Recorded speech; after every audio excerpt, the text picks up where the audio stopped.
اعوذ باللہ من الشیطان الرجیم بسم اللہ الرحمن الرحیم۔ شب رات، جسے معافی کی رات بھی کہا جاتا ہے، اسلامی روایات کا ایک اہم واقعہ ہے جو اسلامی قمری کیلنڈر کے 8ویں مہینے شعبان کی 15ویں رات کو منایا جاتا ہے۔ اگرچہ شب رات کو منانے کے لیے کوئی خاص رسم الخط نہیں ہے، لیکن اس میں عام طور پر دعائیں، قرآن کی تلاوت، معافی مانگنا اور اپنے اور دوسروں کے لیے دعائیں کرنا شامل ہے۔ یہ غور و فکر، توبہ اور اللہ کی رحمت اور بخشش کا وقت ہے۔ شب رات، جسے لیلۃ البرات بھی کہا جاتا ہے، ایک خاص رات ہے جسے مسلمانوں، خاص طور پر جنوبی ایشیا میں منایا جاتا ہے۔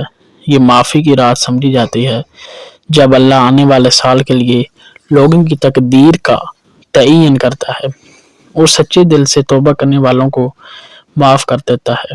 بہت سے مسلمان رات نماز، قرآن کی تلاوت اور اپنے گناہوں کی معافی مانگتے ہوئے گزارتے ہیں۔ رات کو اضافی دعاؤں میں گزار کر، خاص طور پر نوافل اور اگر ممکن ہو تو نماز التسبیح پیش کرتے ہیں، کیونکہ اس انتہائی قابل قدر سمجھا جاتا ہے۔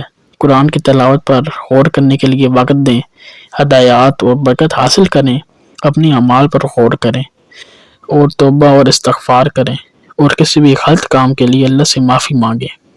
مخلص توبہ کریں اور بہترین کا عزم کریں۔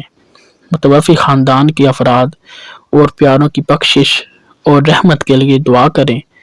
خود شناسی کے لیے رات کا استعمال کریں۔ اپنی روحانی ترقی کا جائزہ لیں۔ اگر ممکن ہو اور محفوظ ہو تو رات کی اہمیت کے بارے میں اجتماعی دعائیں، لیکچرز یا بات چیت کے لیے کمیونٹی کے دیگر اراکین کے ساتھ شامل ہوں۔ افراد کے اپنے ذاتی طرز عمل اور معمولات ہو سکتے ہیں، اس لیے ان تجاویز کو اپنی روحانی ضروریات اور اوقات کے مطابق ڈالیں۔